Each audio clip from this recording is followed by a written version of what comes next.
I'm Lisa, and you're with Velo Dulce, the show where we talk women, cycling, and life.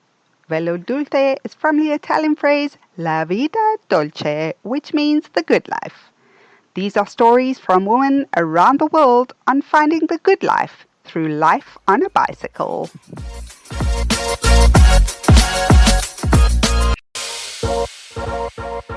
Hi everybody, welcome to the show today. I am sorry I missed the 31st of March deadline for this podcast, but here we are and I am excited about today's show. The reason being, completely selfishly, is that I'm very excited about the launch of my new book. It has taken me, I'm 44 years old. I'd like to say it's taken me 2 years to write the book, but I think it took me 44 years to write this book. I don't know if you've ever felt in your life like in your soul, in your being, there was something you had to do on this planet. I felt that way about this book. And I have been trying to write it for years and it never seemed to come together. And here it is. So I'm super excited. I thought for today's show, I would read the first chapter and it will be available for purchase on Amazon and Takealot if you're in South Africa by the end of April. So yeah, I'm super, super excited. Here we go. The book is called Learning to Love Lisa. Obviously, it's based on my story, but it is a novel. So names have been changed and slight facts amended, but it's a story of a girl who moves to Spain in her 40s and is very disenchanted with the state of her body. Her heart is broken. And so the story goes of how she finds her way. So here we go. Chapter 1, Spollywood. I'd love to say my life just fell apart and I don't know where it came from or how it happened, but that would be a lie. My life fell apart some time ago and I've been battling to put the pieces together ever since.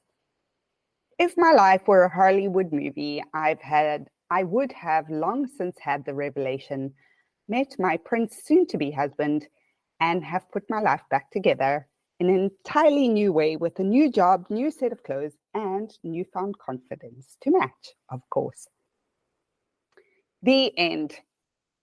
But this, my friend, is not Hollywood. It's real life, and it's raw and harsh and sometimes devastatingly unrelenting. Nor is it the end. In fact, it's an entirely new set of very clumsy beginnings. It's Spollywood, Spain meets Hollywood, which means it's very dramatic and will probably end in blood or tears, or both. I confess I did think myself somewhat on the way to happily ever after, but this is life. Has there ever been a time in your life where you felt the ground underneath you just give way completely? Where you found yourself hurtling through time and space as though removed from your current dimension? I realize that some people may feel like this their entire lives or may not have had the opportunity to feel or live or know any different. The fact of the matter is that life is not fair. My country of birth is proof that there are people in this world who work their whole lives only to know hunger. Then there are others who are blessed from birth. I recognize in the grand scheme of things, I fall into the latter category, and I do my utmost best to remember and appreciate this on most days. Lately, it just feels intangible though. And I have to say that when the pillars of one's life fall away, it can feel devastating. While I have experienced this a number of times in my life, I cannot say I embrace death with any ounce of grace or dignity. And I don't mean death in the real sense of the word, death in a part of your life. For me, it's more like a tumultuous battle of tears, questioning, bargaining, and sleepless nights related to certain areas in my life and the current status. What is the current status? Relationship after 4 years, it's finally over. We shall have to get into this, but obviously it's complicated. Home, recently moved to and living in Spain, 1 month to be exact. Initially, my Spanish Incidentally, my Spanish is turning out to be as good as my relationship skills, virtually non-existent. Work, my career feels like it's crashed and burned so badly that all I can see are the cinders. Not my fault, mind you, but still, God, to be 40 in here is just painful. Dream job opportunity at a tech company in Amsterdam. Long story, but after 5 interviews and a project, it's just not happening. They offered me the job, but I realized that I actually don't want to move to Amsterdam. I just moved to Spain, for fuck's sakes. Besides, if it's anything like London, they can keep it. Side hustle, $1 million tech business, dead. Although Rachel, that's my therapist, she says it's not a bad thing, as there was definitely too much on my plate. Money, there's some. Thank God I've saved like a squirrel in the past year, but we will definitely have to reevaluate in a few months' time. Oh, right. I forgot to mention the cataclysmic world-annihilating pandemic that's currently going on. Personally, apart from losing my job as a result of COVID and having to start my own consultancy on the fly, I have not experienced the effects thereof all that dramatically. For me, it means I cannot go to restaurants or ride my bicycle more than 5 kilometers outside of my city, which actually is a really low price to pay when others are paying with their lives. 2020, it's a swear word. You couldn't make this shit up. Strange virus occurs in China and spreads like wildfire throughout the world in an extremely short space of time. Suddenly, people can't touch each other, travel is banned, businesses close, people are left destitute, and over 1 million people die whilst politicians carpe diem to serve their agenda and raise their profiles as well as salaries. Economies close, unemployment strikes, and the world experiences the worst recession since the Second World War, with the largest fraction of economies experiencing declines in per capita output since 1870. Over 1 million deaths in the grand scheme of things aren't actually that much when you consider that there are 7.8 billion people in the world. Now that's a lot of people. Personally, I do think Earth could do with fewer people, and I'd be more than happy to go if I thought it would make any difference. But I don't.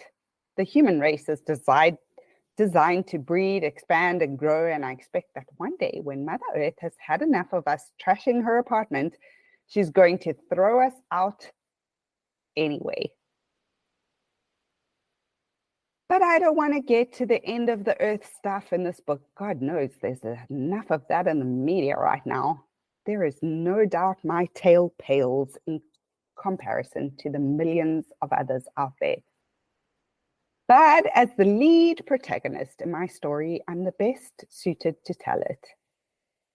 Today, it was all just too much, and I cried more tears than I think I've cried in years. I just put my head down on my desk and sobbed. I wonder what my neighbors upstairs will think of my wailing, which they can surely hear as I can hear their French music playing. Sometimes they play French music and sometimes Bruce Springsteen. What a weird combination.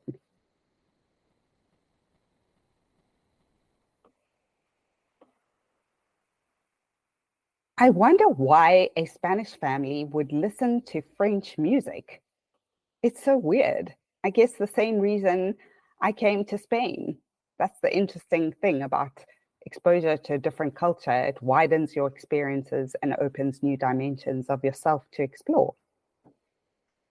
I must remember to call Jesus today about my radiators. Lisa is typing, Mom, my radiators aren't working. Message Jesus. Except in English, we say Jesus because that's how we say it. Sis is typing, how did you get Jesus's mobile number and what is he supposed to do? Perform a miracle? Of course, our family WhatsApp group is an endless source of hilarity at each other's expense. While I'm sure fixing radiators would be well within Jesus or Jesus's capability, I think he'd probably be busy with healing the sick and performing miracles elsewhere, were he not dead, of course. Not that getting my radiators to work will be anything short of a miracle. I just think that my landlord, Jesus, pronounced Jesus, is probably better suited. Jesus is an animated, extremely kind character, as I'm finding people here generally are. He's short, dark, and handsome, like most men in this region, and exceptionally empathetic, but also very talkative. It's a kind of cultural thing. Spanish people have this way of absolutely expressing how they feel with the body, mind, heart, and soul, even if it's with respect to the oranges in the store. These oranges are much better than last season. Sure, it's warm today. Where are you from? How beautiful is this mountain? Don't worry, you're almost at the top. And so it goes. I never seem to be amazed. I never cease to be amazed by the running commentary on life here, even on a mere trip to the post office. Where I'm from, speaking to strangers is an absolute no for fear of violence and atrocity. It's completely understandable. Here it's almost rude not to speak to strangers. It's almost impossible to feel alone in a place where people are constantly engaging with each other. While that and the fact that Nods calls me every day, God, I must have done something right along the way to have her in my life. Nods is my best friend, and for the past few years, we've been in touch. Jackie and my sister are my next best friends. It seems like school days to define these things, but to me, it's important that people know where they stand in my life and vice versa. Maybe it's because with others, I've often never known where I've stood, and later on, it's a shock.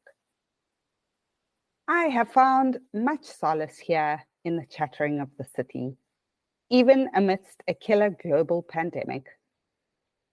And although it's in a language I don't really understand, the mere fact that people are engaging gives me a sense of comfort. Here, you can't help but feel part of the community. Even just hanging out the washing is a communal affair. Consider the implications of feeling safe enough to hang one's lily white panties literally outside in the public window. From what I've been told, it's quite common in Italy, Spain, and Portugal to hang one's laundry outside your apartment window, typically the kitchen, irrespective of how many floors up one lives. It did, I confess, take me at least 3 weeks to get comfortable with the whole thing. I'm definitely not okay with hanging my bras and panties out there because I can't imagine going downstairs to look for them in case one of them drops. But as for the sheets, towels, and general laundry, why not? When in Spain, as they say. I live on the second floor in an apartment building owned by Jesus and his wife. It's an old building, but the apartment is simply delightful, lit with a sizable kitchen and new furnishings, which is uncommon here. Don't know if it's the general age of the population or just the style, but it's rare to find modern apartments here. I had not even seen the place prior to arriving. Lily, one of my darling friends here, sent me the link to apartment listings. Once I'd found the one I liked, Mom went to see it, and that was it. Jesus actually had another offer for the place with an immediate occupation, and therefore more rent for him just after Mom went to see it. But he said he felt he really needed to offer it to us first, given that she had seen it before the other guy. Really? Where in this day and age do you find a stranger who's prepared to lose half a month's rent to another stranger? Perhaps his name is Jesus or Jesus for a reason. He's always just a phone call away, thank God, because yesterday the stove froze. For some unknown reason, perhaps related to my cleaning mission, the lock on the stove was on, and no amount of intellect on my part could unlock it. Then again, I've never really erred on the side of engineering or logical thinking, or the logical thinking needed to apply to DIY and appliances. I'm more of a creative type with a good mind for business. So please don't ask me how to take things apart, put them back together, washing machines, stoves, bicycles, or my life for that matter. Jesus, however, is an engineer, and in no time at all, he sent me the relevant link on YouTube, in Spanish, of course. This achieved the dual purpose of improving my Spanish as well as turning on the stove. I felt inspired to cook mussels in a white wine, cream, and garlic sauce. There's something about being here that's brought out this new creative element in me. And I can't tell you what it is. It's just a desire that hasn't been there before. It can't be all the new flavors because we have garlic, onions, and olive oil and seafood back at home. I just never felt as much like cooking as I do now. Now I need to, but I also want to. Having returned from the shop inspired to create and armed with the cream, wine, garlic, mussels, and butter I needed, I realized I didn't have an opener. Jesus, as per usual, was only happy to come past the apartment and to the rescue, although on this particular occasion, he wasn't able to assist immediately. Hola, Jesus, ¿tienes algo para el vino abrir en el piso? I said, asking in very bad Spanish. Asking if he had something to open the wine in the apartment. Hola, Lisa, perdona. Estaba con mi padre, que es mayor, y suelo dejar el móvil lejos para no interrumpir. ¿Puedo llevarte algo sobre las 9:30 aproximadamente? Se te viene bien. Hi, Lisa. I'm sorry. I was with my father, who is older, and I left my cell phone in the car so as not to be interrupted. Can I bring you something at 9:15 if that suits you? I can imagine what you must be thinking, and the answer is no. Jesus is not interested in me at all, not in that way at least. We've met, and he doesn't have that I want to take you to bed look, which I can usually clearly recognize when it appears. It's more of an older brother, genuine concern for a foreign woman who is quite obviously outside of her comfort zone and in need of kindness. I didn't want Jesus to come across town in the rain at 9 o'clock, even though that's pretty early Spanish time. They only eat dinner at 10 after all. So I settled for pan, which is bread, chorizo, and cheese, as is custom for snacking and pre-dinner hors d'oeuvres, so to speak. I now see that bread, chorizo, cheese, and wine, when I can bloody open it, will feature very well in my future. So that is chapter 1 of the book. Thank you for listening. I would love to hear your thoughts. Apologies for the stumbling. I haven't read aloud for a long time. I do it in Spanish, but that just sounds horrendous. So as I mentioned, the book is about a woman who moves to Spain amidst the pandemic in her 40s, disenchanted that her boobs are sagging and she has acne at the same time, which is featured in a few chapters further down.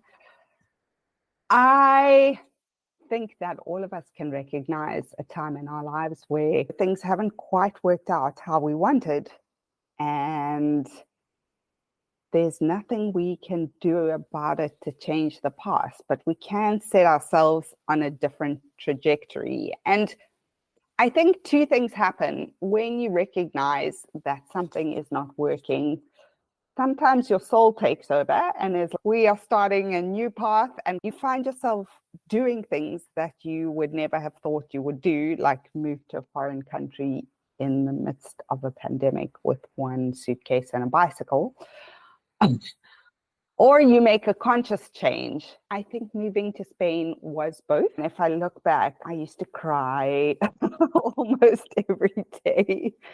because I didn't understand the language. Everything would overwhelm me. I couldn't understand things. I went to the cell phone shop and I remember the lady shouting at me. Actually, now I reflect, she was probably just talking, but that's their way of speaking. And if I reflect now, like every little thing was so overwhelming. It was like just being able to go to the shop and buy something was a victory for the day. Or I am currently going through a similar experience now in a different respect of my life, which I'll share more about on another episode. But it's like in this particular space of my life, things are overwhelming and like I feel like I can't do it. And I was actually watching a great video by this guy, Dan Go. He's a trainer and helps entrepreneurs like get their bodies into shape. And his whole philosophy, like Tim Ferriss or James Clear, who wrote Atomic Habits, is like everything is just a matter of habit. And actually nothing is impossible. And it's weird because I reflect back and if I look at my Spanish now, I can go out with friends, I can have a conversation, I'm pretty much like integrated. I read books in Spanish, I watch Spanish movies, I have Spanish friends, and it's such an amazing experience. Every day I love it and I feel so grateful for it. But in this other part of my life, I haven't accessed that yet. And it's been so interesting to see that play out. And I have to remember every day that, okay, this is not impossible. It's just you are going to have to summon inner courage, and you are going to have to take steps each day that are going to overwhelm you. Yeah, so today is a short podcast because I really wanted to read the chapter. Upon reading it, actually, there's one or two things I want to change. The basic principle of the book is just about the hero's journey that each of us go on. The book is probably a bit like Emily in Paris meets Bridget Jones meets Eat, Pray, Love. Yeah, I will read you a synopsis quickly. Learning to Love Lisa is the story of a woman stumbling through her 40s in all her flaws and failings, moving unconfidently from South Africa to Spain amidst the global pandemic. It all goes horribly wrong as she loses her job and realizes that speaking Spanish is much more difficult than her app promised it would be. Whilst she hoped to buy her dream motorbike and style her image to one a little younger, Lisa instead has to contend with her daily mistakes in Spanish, job hunting in a new country, and finding self-worth when it feels like all is lost. Both light and profound, this novel will leave you emotional, reflective, and wanting for more. Well, hopefully, yeah. I was saying, I will finish with this. I was saying to my best friend, I went to visit her in Mauritius in December, and we were talking about the book, and I was saying, you know what? I actually don't mind what happens with this book because it feels like my soul work is done. Like I did what I needed to do. And that for me is a great feeling because I think I know I can tell you I suffer from A-type perfectionism. Like I'm always trying to reach a goal and get somewhere and do things and achieve things. And this is very different. I've done it, and whatever happens from here is okay. And that is a really great space to be in. Yeah. So I wish you for this year, for your life, because it took me 44 years, that you do something that your soul is happy with. And that doesn't matter what it is. That you do something that you are really proud of, that you're really thrilled with. And no matter what happens post that, it's okay. And I wish that for you. I hope you have enjoyed the show. I know it's been a very different kind of show to what we normally have. You gotta shift, you gotta change, and I hope you enjoyed it. Thank you for listening. Have a super week, and I will see you next time. I hope you have been as inspired as I have on today's episode of Velo Dulce. Please share with a friend, rate on iTunes, and most importantly, get on your bicycle, grab a friend, drink some coffee, and here is to living Velo Dulce.